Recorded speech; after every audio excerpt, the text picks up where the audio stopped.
Weingarten, senior contributor at The Federalist and editor-at-large at The Federalist, and Hogan Gidley, senior advisor at America First Policy Institute, former Trump campaign national press secretary. Good to see you both on this Friday. Hogan, I'll start with you. So obviously this all comes on the heels of Democrats' highly criticized autopsy from 2024.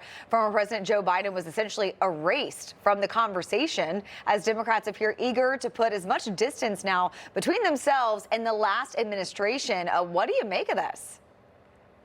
Well, they can't, because he was obviously sitting in the Oval Office as president of the United States. He was someone that they rallied around. And of course, that one moment in that debate, which was so awful, was, for anyone who was paying attention for the last several years, par for the course with Joe Biden. But it gave the Democrats and, of course, the media the window to say, oh, my gosh, we're so shocked that he can't put together two sentences, that he stops and stares off into the distance. And this whole tour by his wife is such a joke. What a lie. If she was so scared and fearful for his life, why was she the one pushing for him to continue for another 4 years? Why was she the one who took him to a Waffle House afterwards to go yuck it up with campaign supporters? If she was so terrified, take him to a hospital. Yeah. But of course, Jill is not a doctor of medicine. She's a doctor of education. So that should dispel that myth right now, that she knows what she's talking about medically. The problem is Democrats are in free fall because they can't sell bad products, and all they have right now are bad products. Yeah, Ben, to Hogan's point, I mean, here's more of the First Lady directly after that disastrous debate performance. Take a listen. Joe, you did such a great job. You answered every question. You knew all the facts. And let me ask the crowd, what did Trump do? Lie! What did she do? Lie! Okay, come on, Ben. I was in the spin room in Atlanta after that debate. The media all knew it. We all knew it. And she got all of the Democrats to rally around her husband and lie to the American people. Yeah, I mean, was she lying then or is she lying now? And look, it's inconceivable to think that she was aghast at what she saw on that stage. When, to Hogan's point, remember, this was the hermetically sealed candidate. Even before he was president, he was operating almost in a literal bubble, protected by his handlers at every turn.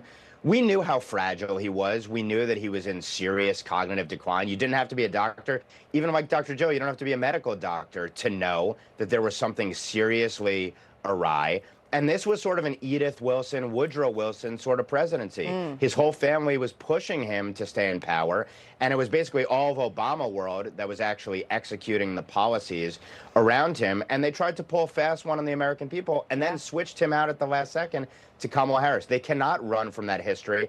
And in fact, because of the collective ego of the Biden family, I don't think the Biden family will let them run away from that history. Yeah, and it's not just Jill who's being accused of a cover-up, really. It's also all of the legacy media who said, don't believe your lying eyes. The videos of Biden clearly struggling were, quote, cheap fakes. Take a listen.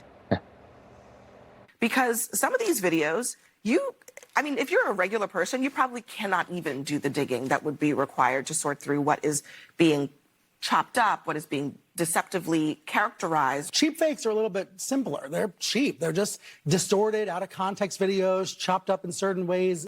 He is an older man. He has actually moments that are pretty awkward in public. Why chop them up and make them into something that they're not? Hogan, it's so tough to watch those videos now because, of course, all of us watched live television during that debate. Nothing was chopped up. It's just remarkable. Where's the accountability?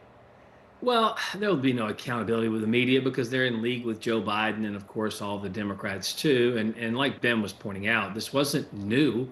We'd all seen it. And because he was so sealed off from the media, those closest to him obviously saw it, too. And so they're lying now, because this didn't just all of a sudden happen. We saw it multiple times. And remember, when we would start putting these videos up of Joe Biden just stopping and staring off into the distance, or weird sentence structures, whatever it was CNN and media types who made up the phrase cheap fakes to try and say, this is an excuse. Someone's trying to manipulate the story here. Forget the fact they'd done that for years to Donald Trump. Turns out they were all lying about Donald Trump. They were lying about Joe Biden, too, because he clearly didn't have his fastball, and I would argue he lost his curve, his knuckleball, his thing, everything. He didn't have any pitches left in the arsenal.